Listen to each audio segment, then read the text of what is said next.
धर्मक्षेत्रे Kurukshetra संवेता युयुत्सव मामका पांडवाश्चैव Kim कुर्वत Sanjay.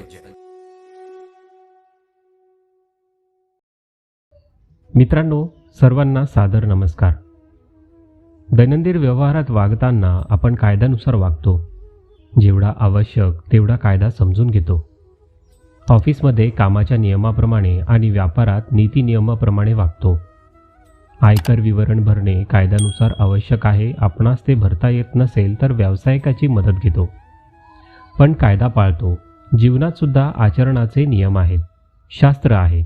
त्याप्रमाणे आचरण नसेल तर आपल्या आयुष्यात सुखसमाधान, यश, समृद्धी मिळणार नाही। हे माझे मत नाही, असे गीतेत 16व्या अध्यायाच्या शेवटी स्वतः भगवान सांगतात। जगभरातील असंख्य जाणकार विद्वानांनी गीतेचा अभ्यास केलाय। 5000 वर्ष सातत्याने मान्यता प्राप्त असा हा एकमेव ग्रंथ होय। गीतेत जगण्याचे, आचरणाचे शास्त्र समजवले आहे।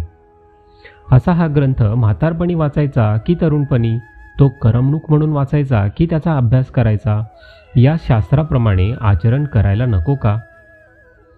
गीता समजण्यास अवघड आहे, हे मान्य आहे, पण काय हो, शालेय किंवा महाविद्यालयीन शिक्षण अवघड नाही का? मुलीचं लग्न जमवणं अवघड नाही का? आपण या गोष्टी परिश्रमपूर्वक करतोच ना। तर मग त्याच्या अभ्यासाने जीवनात खरा आनंद मिळतो, त्या गीतेकडे प्रत्येकाने तरुणपणी का वळू नये? वास्तविक ही अभिमानाची गोष्ट आहे। आणखी एक अडचण म्हणजे हल्लीच्या तरुणांना गीता वाचायला वेळ मिळत नाही। खरे तर ही अडचण निराधार आहे, न पटणारी आहे। समाजात अत्युच्च पदावर काम करणाऱ्या अनेक आदरणीय व्यक्तींनी गीता अभ्यासली, ते त्याप्रमाणे जगत आहेत। मग त्यांना वेळ कसा झाला? या सर्व अडचणींवर इलाज म्हणून सुबोध गीता सार प्रस्तुत होत आहे। या सर्व अडचणींवर इलाज म्हणून गीतेचे खूप सारे छोटे छोटे सार सोप्या भाषेत आणि महात्म्य न सोडता प्रत्येक अध्यायाचे सार अनेक ठिकाणी प्रस्तुत केलेले असतात। त्यामुळे गीता समजून घेणं हे प्रत्येकाची आणि आपल्या सनातन धर्माची गरज आहे। आपल्या प्रत्येक घरातील लहान मुलांपासून तर मोठ्या व्यक्तींपर्यंत गीता ही समजली गेलीच पाहिजे। त्यानुसार धर्माचरण हे करता आलंच पाहिजे।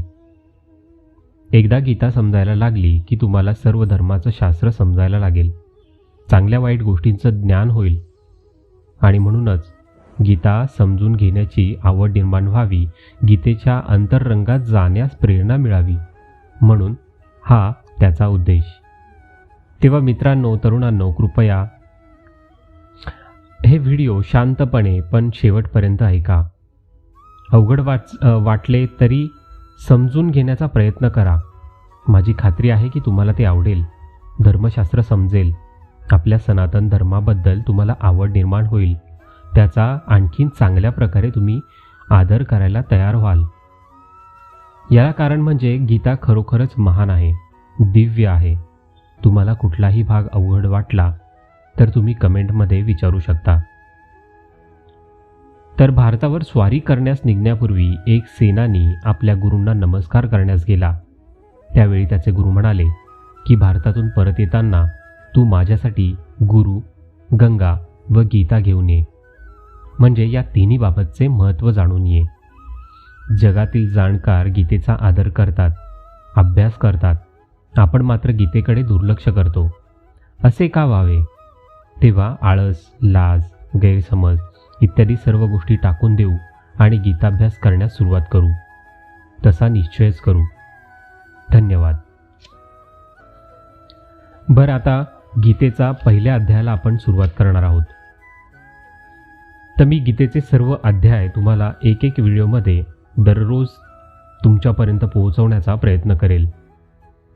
तुम्ही ते ऐकून घ्या, समजून घ्या। तर पहिला अध्याय आहे।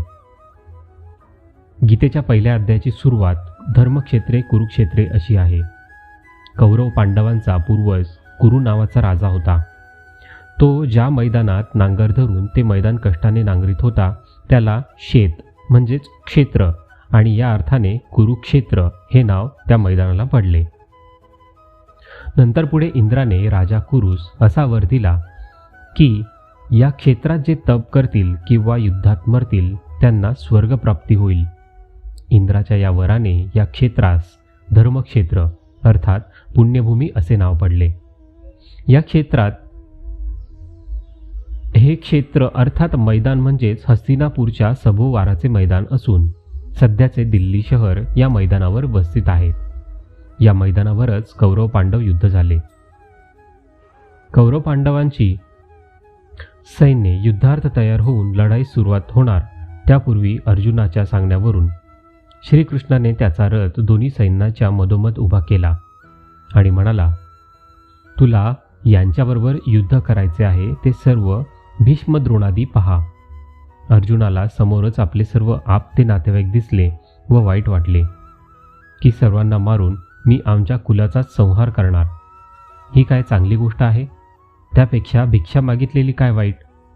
पितृहत्या, गुरुहत्या, बंधुहत्या यासारखे घोर पाप आपल्या हातून होणार या विचाराने त्याचे हातपाय गळाले. सर्वांगाला कंप फुटला. तो खिन्न होत रथात बसला. स्वधर्मानुसार युद्ध हे आवश्यक असलेले कर्म करण्यास अर्जुनाच्या मनात विषाद निर्माण झाला. त्याला एक प्रकारचे मानसिक दौर्बल्य जाणवला. सांसारिक स्वधर्माला अनुसरून आवश्यक कर्मांपासून निवृत्त होऊन भगवत भजनी लाग, संन्यास घे असेच सांगायचे असते तर लढाईचे कर्म सोडून भिक्षा मागण्यास अर्जुन आयताच तयार झालेला होता. त्याला उपदेश करण्याची जरूरच नव्हती. भगवान म्हणाले असते, काय उत्तम बोललास, तुला झालेली उपरती पाहून मी धन्य झालो. चल आपण दोघेही संन्यास घेऊ. आणि मग पहिल्या अध्यायाखेरीसच गीता संपली असती. कारण उपनिषदात म्हटले आहे, ज्या क्षणी उपरती होईल त्या क्षणी संन्यास घ्यावा, विलंब करू नये. पण अर्जुनाला उपरती झालेली नव्हती, त्याला मोह झाला होता. भयंकर परिणामांच्या विचाराने तो भयग्रस्त झाला होता.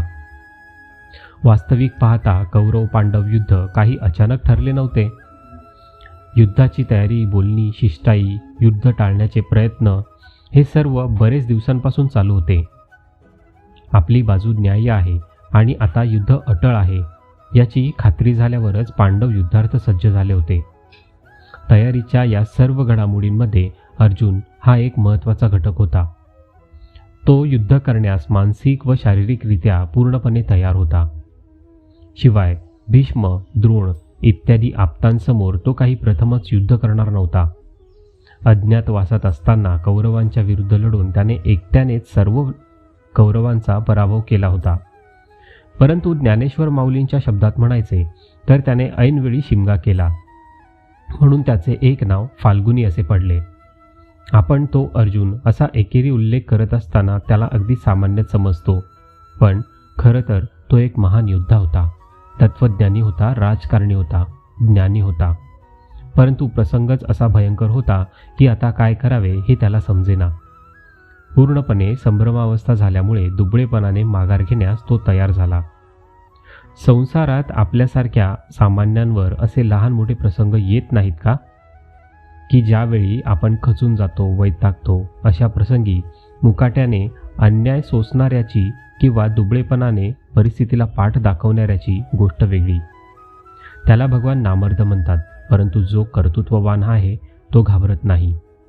नीतिनियमानुसार वागणारा असतो, ज्याला स्वधर्माची, स्वकर्तव्याची जाण असते आणि ते उत्तम प्रकारे पार पाडण्याची महत्त्वाकांक्षा असते. अशा मनुष्याला नीतिशास्त्र काय सांगते, माझे कर्तव्य काय व अकर्तव्य कोणते हे जाणण्याची व त्याला अनुरूप आचरण करण्याची उत्सुकता असते. पण त्याला शास्त्र काय सांगते हे कोण सांगणार? कर्तव्याबाबत कोण निर्णय देणार? भगवंतांनी अर्जुनाच्या निमित्ताने अशा मानवासाठी हा गीताोपदेश केला आहे. त्या काळापेक्षा त्याची उपयुक्तता आज जास्त आहे. म्हणून तुम्हा सर्वांना मी हे आवाहन करतो की गीता समजून घ्या. गीतेबद्दलचं ज्ञान तुमच्या दैनंदिन जीवनामध्ये तुम्हाला उपयोगात येईल.